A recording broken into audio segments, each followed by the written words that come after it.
put in the chat which Catalyst you attended. And the reason I'm recording is because I know that there were a lot of folks that signed up but wouldn't be able to join live, and I had promised to make sure that this was available to them after the fact. So welcome everyone. I'm gonna get to it, and I know y'all are all incredibly busy, and so I want to be mindful of your time. So I really appreciate you hopping on and joining. I'm gonna be a little like looking as people join and running through the presentation, but I also want to get this so I can see all of y'all. Okay, so welcome to the Catalyst Alumni Kickoff event. I've already thanked you for being here and for telling me about your time. So why are you here? I'm gonna give a little bit more background and context in just a minute, but really I wanted y'all here to share some ideas that I have with y'all, get some of your feedback, because I have some things that I want to prototype this year in 2023. So I'm gonna give y'all some background of where that comes from. I'm gonna share what those ideas are, and then we're gonna get into next steps and commitments. I'm asking y'all for something. I'll let y'all know that right out the gate, but that'll make more sense in just a sec when I, let's see, hold on, just making sure. Okay. Oops. Oh, wait, did I skip my background slide? Oh, okay. Apparently, before getting into the background, I did want to share that there are coming some, I guess you could call them mostly brand changes. I don't know if anytime soon or recently you have tried to go to roguewaterlab.org, but it is shut down right now. And that is because we are transitioning to a focus on specifically Catalyst. So we have a brand new website in the works. We're going to have a brand new URL that's going to be catalysth2o.org. If you have seen the hype video that's not yet public, you may have noticed at the very last bit of it that that's the URL that shows up. So the lab is kind of transitioning more to a silent partner, the silent partner that co-hosts and hosts Catalyst and make them possible. This is really because when Ariane left, I had to really we were doing all of these things, and I had to think about, okay, what is it that you want to focus on and really work on, and giving y'all the resources to do the work that you do has always been what we were most passionate about. And so really wanted to pivot the brand that's out there in the world to a focus on Catalyst. So just FYI, if you try to look up Rogue Water Lab anytime recently, and didn't find it, that's why. But this website is coming and it'll drop in the spring in time to open registration for the upcoming Catalyst events. So just a heads up there. And also I'm gonna say this, if anyone has any questions, I know y'all are super polite and might raise your hands or might put something in chat. I get super going on this, and so just straight up interrupt me, take yourself off mute and just say, hey, wait, Stephanie, that's the best way to get my attention when I'm doing this. So do not be afraid to hop in at any point and ask questions. Hello. How are you? Oh, may I have a call? But just mute yourself if you're not asking a question. So the lab's mission has always been about cultivating the next generation of water innovators. Because of the focus on Catalyst, we've kind of mapped that out a little bit more to where we want to equip y'all with the resources that you need to develop your program, scale your impact, and engage public stakeholders. All kind of the same. How are we going to do this? We want to increase communicators and educators' access to the change makers at large within the industry. The best example I can give this that also ties into visibility is the 10 communicators that I took on my cohort to WEFTech. I partnered with Water Environment Federation, with WEF this past fall, and they sponsored 10 Catalyst alumni to come with us to WEFTech, very first time attendees, and they got FaceTime with WEF leadership. They got, leadership of all sorts at WEFTech. And then WEF obviously made a big deal about this comms cohort that was there. So it also gave increased visibility to communications and public educations as a segment in general within the water industry. And all of those things have been really key and important into getting communication and education to bubble up to the forefront of the conversations that are happening around the industry, aside from the main things that we're used to hearing related to engineering, infrastructure, et cetera. So access and visibility to me are really important, and then professional development continues to be a focus as well. There's my background slide. Okay, so why are we here today? 2 reasons. Number 1 reason is I have seen a lot of progress happen in terms of the visibility that comms is getting from the industry-wide perspective. Of course, to me, it's never going to be enough, but I have to continually remind myself that from where I started to what I see now, there has been improvement, and I have to be grateful, and I am. But what I have found is that, like, I have this amazing alumni group of folks that are super amped to make change and create change within the industry, but I haven't really given a place for people to step in, like, what's next after Catalyst? Like, sure, come again. Obviously, that's the number 1 call to action, is come again. But number 2, what can we do in between then? What can we do to increase access, increase visibility, keep up our professional development?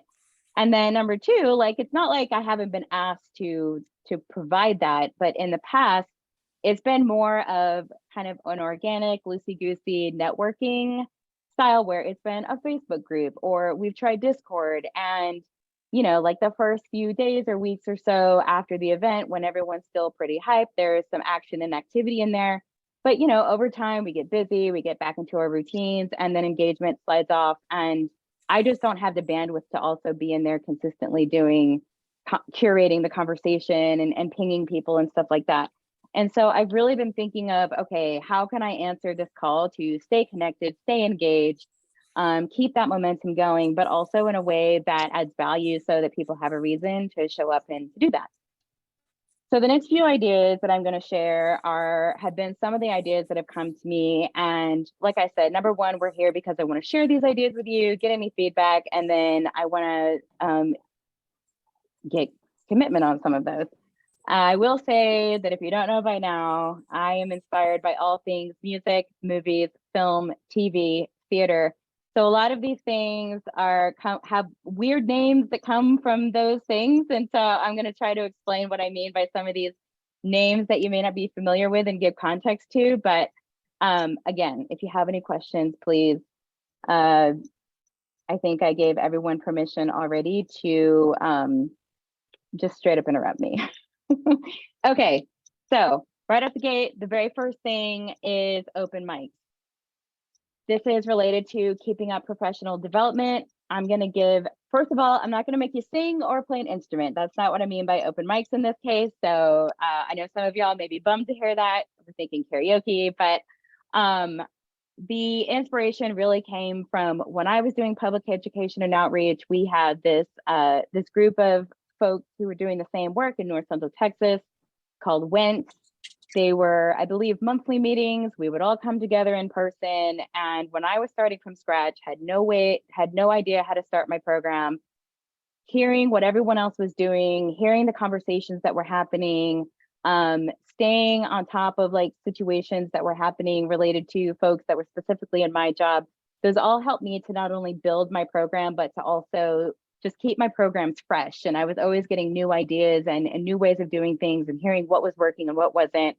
And so I was like, how amazing would that have been to have gotten also feedback from people from across the country? Like, I gained so much from the people just in my region, but geez, imagine if I had access to people who were doing things all over the place. And so that's really what open mic's about.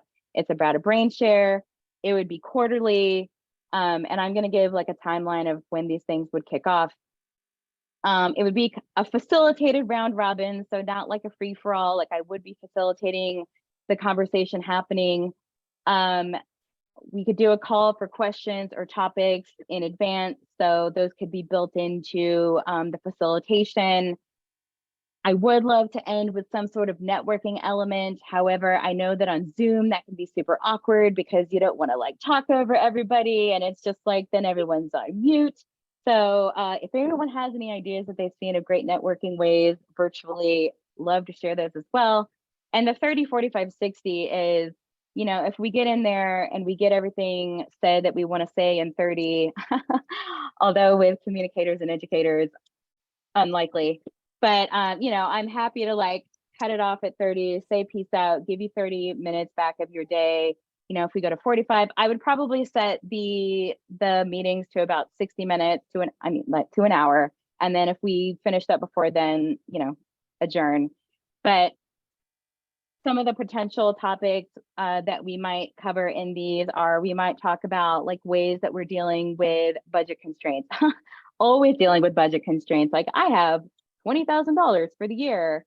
What are some, you know, like giving each other like tips, sharing ideas around that, maybe facing some of the internal barriers of getting buy-in. Maybe there are specific segments of the audience that we're trying to reach that we're not exactly getting ideas and sharing those of how to reach that audience, ways that we're doing market research. How are we making sure that we're engaging all of our communities, like creating more of an inclusive education, communication, outreach initiatives? Like what about I say bilingual, multilingual for some cities and their cases and what they're trying to communicate with a staff of one? Like what are some ways that we're trying to do that as well? So really just being a resource for folks to have like a round robin of sharing of ideas, because for at least for most of my experience up until the last few years when I was doing public education and outreach, I was a department of one. So I understand that having that network of folks to bounce ideas off is important. So open mics. Now, for masterminds would be for folks that are engaged in one of these 4 ideas that I'm going to share. For now, I'm keeping this limited to public sector only folks. I mean, there can be non-public sector folks that attend in the audience, but in terms of the folks who come and participate in the mastermind, it would be public sector folks. So what is a mastermind? A mastermind is basically like you're in this group of, I mean, the size of masterminds varies, but you're in this group of folks. It's likely with a group of people who have a variety of different backgrounds, and you come in with usually like a barrier, a challenge, a struggle that you're having, and then you have this one-on-one time with this group of folks with all these different expertise and backgrounds to like get feedback and input and advice from. And these are people that you typically wouldn't have access to asking those types of questions to. And so the people who I'm going to invite to the table to be a part of those masterminds for my public sector participant, because this is a one at a time thing, but there would be an audience, so like an audience can learn from what's happening too, is my League of Provocateurs. So my League of Provocateurs are my advisory board for the lab, and these are, you know, everyone from Kathy Bailey, who I don't even need to say where she works with, because she's the well, she's on leave working with the EPA right now, but general manager of Cincinnati Waterworks. We've got academics in there, we've got marketing professionals in there, people from the production side of things, so C-level water folks, we've got engineers, we've got communicators, we have a wide variety of folks that are on my League of Provocateurs, nonprofit folks, and so this would be like a one-on, like you would come, pose a question, and then you would get all this input and advice from this amazing assortment of individuals. I have quarterly meetings with them for the lab, so I feel like I already have quarterly mastermind sessions with them. I always walk away having gained so much from them.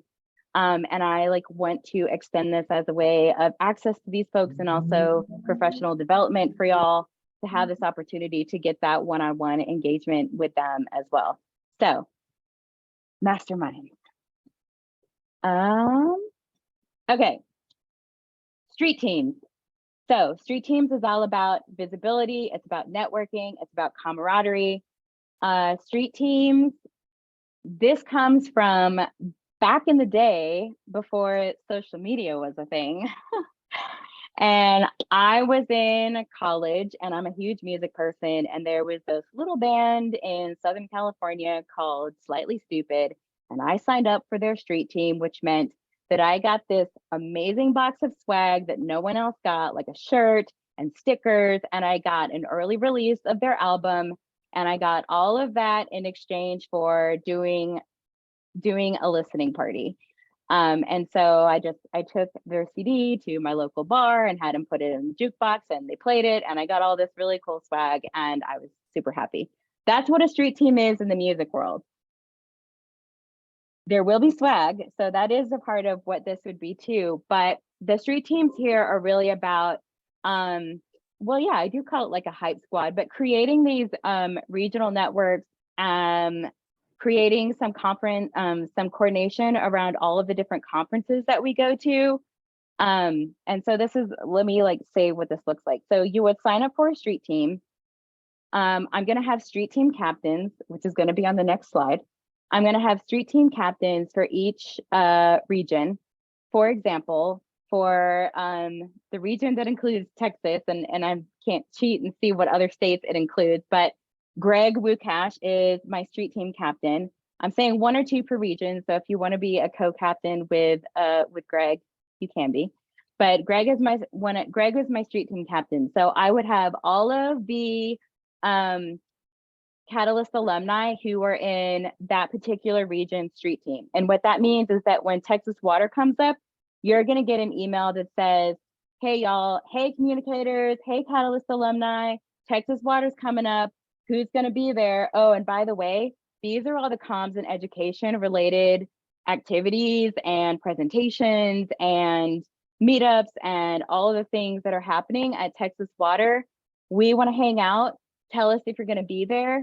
And then the captains will work with their street team and the people who are going to attend to have like some sort of meetup and to coordinate going to those communications events to show support. So that's what comm support is.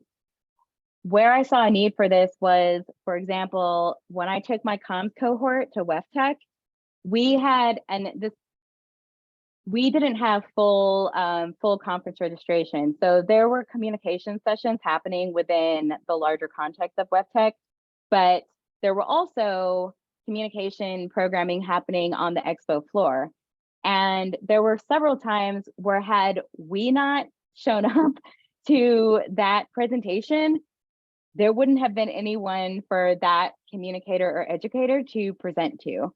And that is not a fun place to be. Like when you go and you're presenting, you work on your presentation and you're ready to give it. And maybe you're nervous like about giving public presentations already. And then for no one to be there, it's just like, oh, that was so hard. So I was like, no, we're not gonna have that. If there is a communication presentation happening, there is going to be a freaking Catalyst alumni street team in the audience, and they're going to be cheering, and they're going to be clapping, and they're going to be asking questions, and they're going to be engaged, and they're going to be making sure that not only does that person giving that presentation feel like all that time and effort they put into that presentation was valuable, but also all of the other folks who aren't a part of the street team are like, dang, these comms people are pretty like amped about this.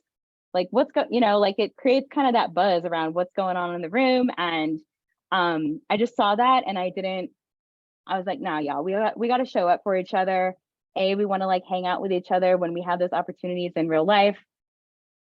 I'm just finding random things in my pockets. So that's what the street team's about. And maybe this is even an opportunity to, maybe there's folks in your region that you didn't even know were Catalyst alumni that you could partner with to do abstracts if you want to do that. Or maybe you already know that you submitted an abstract and it gets accepted and you can send it to your street team and say, hey, y'all, just find out I'm going to be presenting at ACE, blah, blah, blah, blah, blah. And there'll be some national correspondence too, because I realize that some folks are fortunate enough to be able to go to the national conferences like ACE or WEFTech, et cetera. And of course, yes, there will be swag because, can't be a street team without swag. And then the street team captain, like I said, if you were part of my WEFTech comms cohort, probably going to be reaching out to you if I don't get any volunteers to be captains. So be ready. And then really like those captains are like my Nick Fury. If you're not familiar with the Avengers, he's the one that kind of like gets everyone to work together and brings in all the like the Thors and the Captain Americas and the Black Widows and gets them all together. Avengers Assemble. So that's really going to be the role of the captain, is just kind of organizing, like keeping track of who's in their street team, and what's going on regionally to see like where people can get connected. Let's see, I just went through a ton. Okay. Okay, so this is very ambitious. But y'all don't even know the amount of in the weeds rabbit hole that I went down trying to think about strategically how it made sense to have us delineated into regions. So I think initially there's some of these regions may be clumped together until we have enough people, enough captains to split up. This is the EPA regions. And the only reason that this is where I landed was because in terms of like what's happening to y'all on a that level basis, there may be sense of clumpings there. I don't know. If anyone has like a better recommendation of how to regionize us, feel free to share. But this is where I landed because I was like, God bless Stephanie, you've been overthinking this for so long. Just like start somewhere and go from there. So we're gonna start here. If something better comes up as we prototype this, then we will adjust. Let's see. Okay, so like I said, those are the 4 ideas. This is my year of testing. We're gonna do some design thinking prototyping and test this and put this together. My goal is to, number one, I haven't told my League of Provocateurs that they could potentially be doing masterminds this year. So I need some time to like bring them up to speed, but I want to kick off all of these activities in March. I want to do some like little pulse check-in surveys with participants throughout just to get feedback. I'd like to regroup, have a debrief version of this in December, and then refine what this looks like in 2024. So that is my timeline plan. Oh, and then really quickly, I'm going to run through just some save the dates things to keep up. I am going to ask for feedback questions, all those things in just a minute. And I'm going to share with you a link to, it's in SurveyMonkey, but it's not really a survey. It's more of like a sign up. SurveyMonkey was just the easiest way to do it. So, but before that, Catalyst Plus Northwest is happening in Portland. Yay. And I saw Alexa hop on. Oh, there she is. Hi. And I don't know if Andrea hopped on here too, but Catalyst Plus Northwest is happening in Portland, September 20th through the 22nd. Super excited about this one. So if you're on the west side or anywhere, I don't know, if you want to go to Portland in September, come on down. Come on up. Catalyst 2023 is tentatively slated for June 2023. I realize in the water world, June is hella busy. And so I'm going to do my best to work around. I obviously have to work around ACE because I'm going. But July, I'm not going to be home. So it has to happen in June. So more information about that once I talk to Greg. So June 2023. Catalyst Plus West, I have a question mark because haven't officially talked to Tia about it, but I hope that we get to do that again because that was a success. And I see some of y'all on our newest Catalyst alumni from Catalyst Plus West. Raise your hand, say hi in the chat. They got to have their first Catalyst experience this December in Oceanside. And if you just want to come to California in December, you should do it. And then Catalyst Plus Northeast, New York is biting. New York is biting. And I'm going to New England's Water Environment Association conference next week to go like shake hands, dab elbows, build some relationships, maybe get that going. And hopefully we'll have a Catalyst in the Northeast in 2024. So that's exciting. And then this is where I stop because I've been talking for literally 30 minutes straight.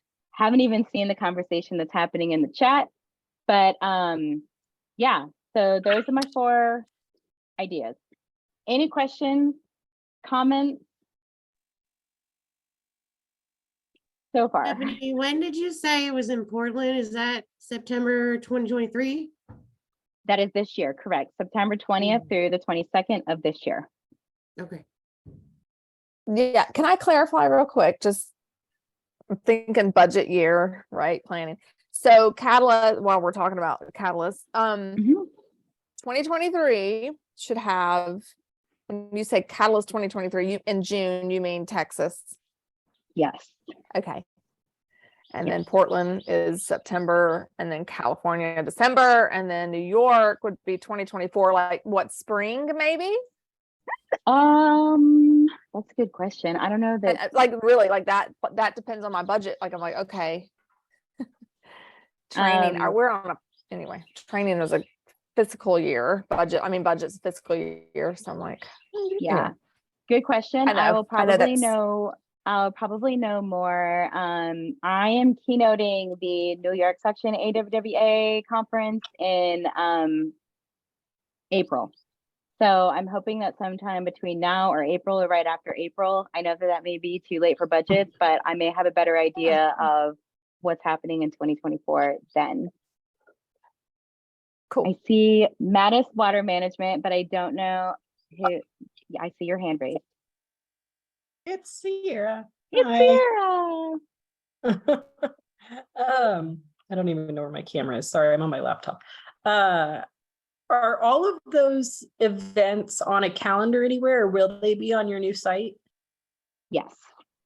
The new Okay. site is going to be so great. It's going to have access to all of the Catalyst events happening. It's going to have access to, that's where you'll be able to go get any resources and videos and things that happen during your Catalyst. And then there's also going to be the opportunity to subscribe to get access to the entire Catalyst library. So content from all Catalyst events.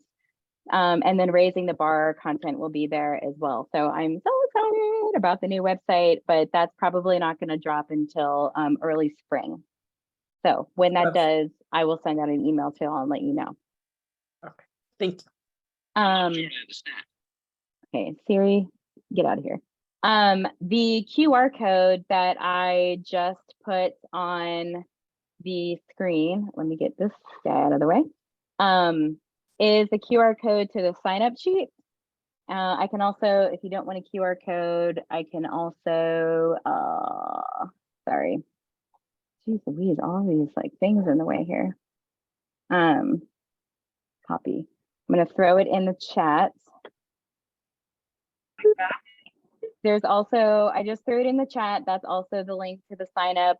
I asked for your contact information because getting a hold of you is important. And then I asked for, what other things do I ask for?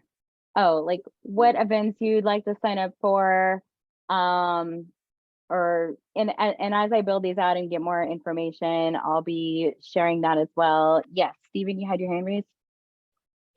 Yeah, the other things that are in there are where you live, kind of what conferences you typically attend, and then if you wanted to be a street captain, what region you would want to be a street captain for.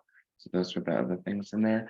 I was going to say, first of all, really like spectacular ideas. I love the that you've heard sort of the feedback of wanting something outside of just Catalyst, and that extends beyond just the event. I think that's something really desirable from all conference perspectives. And everybody always, conferences are kind of like going to summer camp. You want to like stick together afterwards, and you're facilitating some kind of vehicle for that. On the street teams idea, I really like the idea actually of doing some conference coordination and a little bit of strategery around sure. Abstracts, especially in getting kind of that area in there. I was going to add to that maybe awards submissions as well. Yes. In another area, because I know that's important for communicators. And then just the sort of networking comm support. So just some thoughts to add there. Abstract / awards. Yes, that's very important. So, I'm adding that here. Cool. Thanks for that. I didn't see anything. Any other questions about what any of these things mean? And when I send, I mean, I have like these kind of bullet style deals here. Also, like, for example, I would say with the open mic, if you're like, that sounds interesting, I don't really know what that would be like, come and just see what it's like. A lot of ideas are, you know, better, can't always put into words. It's just sort of when you get there and you're like, oh, okay, like, yeah, I got a lot out of that. And again, the whole purpose behind this, yes, Stephen, to your point, is I have time and time again heard this desire to stay connected. And I just wanted to make sure that I was building connection points around things that can also just help y'all do the work that you do. And if we get into the open mics and we find a different style or direction would be more helpful or be more valuable, then we can totally pivot and adjust. Like I said, this year is my prototyping, and my Catalyst alumni folks are the peeps who are going to help test this, because you're essentially creating things for future use. I was really surprised, just, you know, we have 100 or so people at in-person events, but I totally forgot about the virtual Catalyst aspect. So when I was looking at the list of Catalyst alumni that I have in MailChimp, and it was over 700 people, and I was like, what? Like, and I mean, I know for like, that's a drop in the bucket for, you know, some of like the AWWA or WEF conferences or whatever, but for a niche public communicator, educator, communications deal in water, I was just, that was amazing. And so to imagine that we have, you know, 700 friends across the country that we can learn from, that we can stay connected to, that we can support at our various conference obligations. And maybe some of this will also help get you the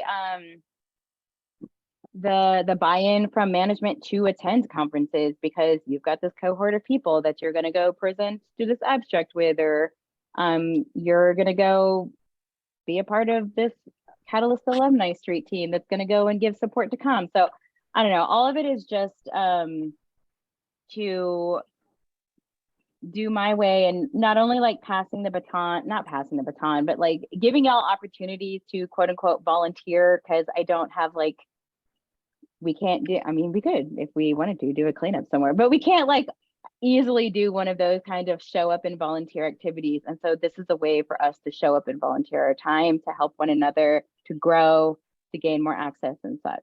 So I'm not gonna, I had this set for like an hour and a half because I had no idea what kinds of questions I was gonna have come up or how much discussion wanted to be had. But if y'all don't have any other like questions or anything like that, I'm happy to give you this time back on your calendar. But oh, just please, please, please, please, please, either use your phone to scan that QR code and go to the sign up, or the survey link is still there. I'll post it again too, so it's at the bottom.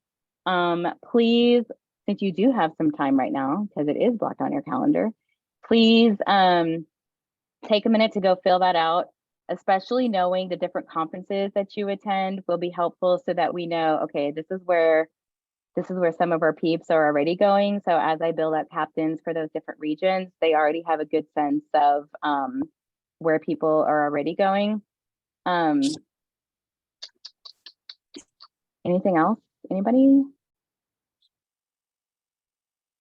I think I've kept that up long enough. This might be like really, really super specific, but when you talked about generating abstracts for conferences and gathering up communicators to listen to presentations, it sounded to me like that might be something that would help with the value of water track at Texas Water. Or is, yeah, you know, okay. Yes. So that will be something I can talk about with Greg, who I have volunteered, told to be the captain for that. And so as he has his peeps that he knows are going to be going to Texas Water, I unfortunately will not be able to attend Texas Water this year, so I'm bummed about that. But yes, absolutely, that will be a huge part of this, is being able to get butts in seats, and to in the future be able to hopefully get more people working together to put together abstracts. I know getting submittals for that is, for any conference, is challenging. Okay, good. Yes, yes, all working together. Oops, let me see if there's anything in any oh, Andrea, you're on here too. Hey. Yeah. Stephanie, Sorry. another idea is, some of these other regional conferences, you mentioned Texas Water, some of these other regional conferences, like I'm in Mississippi, so I go to Alabama, Mississippi Joint Water Conference, like creating a track, like Oh, task for these street teams. sorry, you cut out right when you made the ask. Can you say what you asked again? My internet is slow. Something similar to the value of water, creating track for that at a different regional conference, like such as Alabama, Mississippi. Yeah, Conference. so value of water, which Jennifer was referencing, is they are that's already an established track within Texas Water, and then there's volunteers within Texas section of AWWA and WHEAT that come together to put together that. So I think like what the street teams could do could support possibly getting together and seeing if anyone wants to submit abstracts together. What I don't want to do is I don't want to I'm gonna leave it up to every person to decide like to what degree you want to volunteer to be. Like, to me, there's a difference between volunteering to possibly work together to put an abstract and or showing up versus like being a part of the planning committee for that track. So I don't want to step on any toes of what the sections are already doing in terms of those tracks, but I would like for the street team people to be a resource for those planners to go to and say, hey, y'all, we're getting ready to do our abstract request for the value of water track Texas street, Catalyst Street team. Like, can y'all help us out? Or, put your noggins together and think of something. So that's kind of like, that's kind of what I'm thinking about in terms of, I don't want to say hierarchy org chart in terms of the water space, but I know you'll help Greg, Stephen, but I need you up there in the Pacific Northwest too, buddy.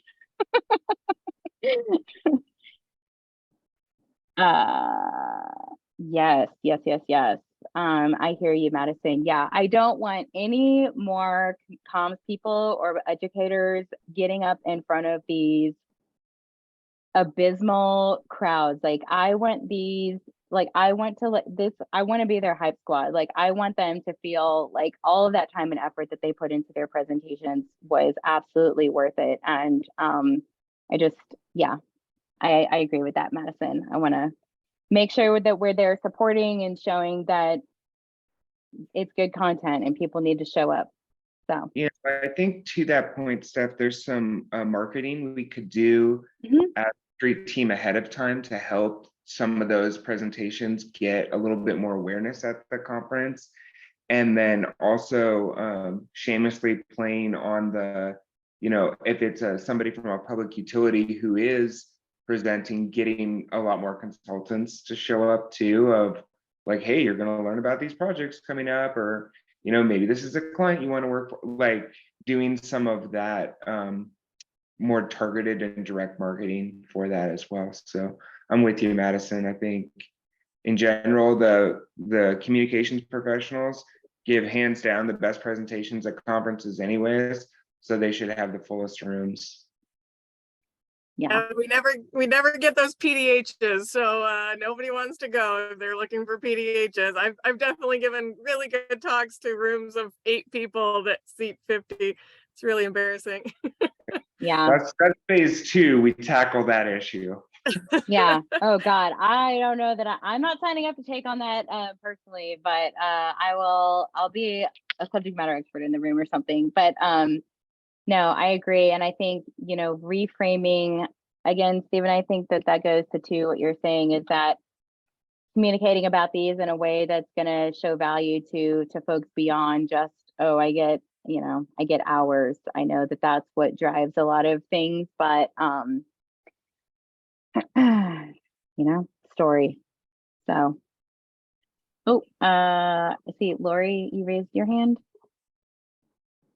Yeah, so I'm talking with Matt as well over here, and we are wondering, we'd go to the Water Smart Innovations Conference in Vegas, and that, as you know, tends to be focused on conservation, but if we're trying to spread communications around and get it everywhere, and so that people starting to think about it, it would be something perhaps that we could do one of the 4-hour specialty workshops that they do the day before, because we were just talking about some things that we would want to discuss, and we're realizing we've already got enough stuff to go more than 30 minutes, and we could fill 4 hours.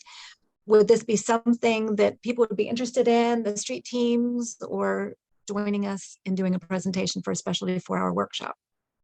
You're asking if we'd come to Vegas? Yes. That's the question. Oh man, An extra day, spend an extra day in Vegas. Oh, it's like tacked on to. Well, Yeah, to so it's the answer day your, before. okay. So to answer your first question, absolutely. I mean, the majority of the folks who are at Catalyst Plus West are all folks dealing with conservation and drought. Like it's all, I mean, communication touches every aspect of what we do in water. So I don't think that there's, I think if there's an audience for us, then it's important to be there. I unfortunately cannot be at WSI because I will be at WEFTEC, but it always is right at the same time. But I absolutely think that in the future, and because WSI is a national conference, that the whole street team email list could be used to like, hey, we want to do a workshop on this. Like, anybody interested or able to come to Vegas to do this workshop with us? So I do think that is a way for us to stay connected in that way too, and to get people to partner on workshops and stuff like that. Siobhan, I see you have your hand raised. Yeah, I was going to add that I think that is a great idea to add a workshop at the beginning of Water Smart Innovations before the official conference kicks off. It would be a really, really good addition to it. There is a little bit of presentations that focus on communications, but it's definitely not saturated enough in that section. And it's a need for it, especially with water efficiency, always working so closely with public relations and communications. Also, what are the dates for WEFTEC? Hold on. Okay. Let me see. I'm surprised you don't have this like on the back of your eyelids, Stephen. Isn't it like it's right after Water Smart Innovations, right? It's like the second week of October or something. It's Yeah, September. I don't think they're the exact same time, but I know they might have a little bit of overlap. Yeah, they're right. Yeah, it's September 30th through October 4th. Oh, okay. Yeah. Okay. And then Water Smart Innovations is when? Does anyone know? 3rd through the 5th. Oh, okay. Sometimes they do just butt up against each other, but this year they are straight up overlapped. Well, next time. Next time. Yeah. Comms ain't going anywhere. So.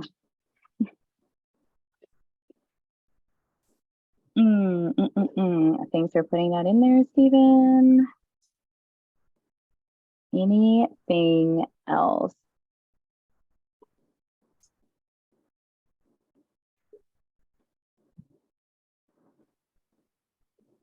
Okay.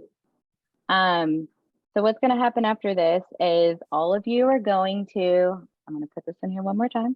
All of you are going to go right now and click on that survey link and fill some stuff out. And I'm going to send out this recording to, and the survey link. I'm going to stop. I'm going to send this recording and the survey link to the other attendees who signed up but weren't able to join live. Going to give them some time to fill out their responses to the sign up.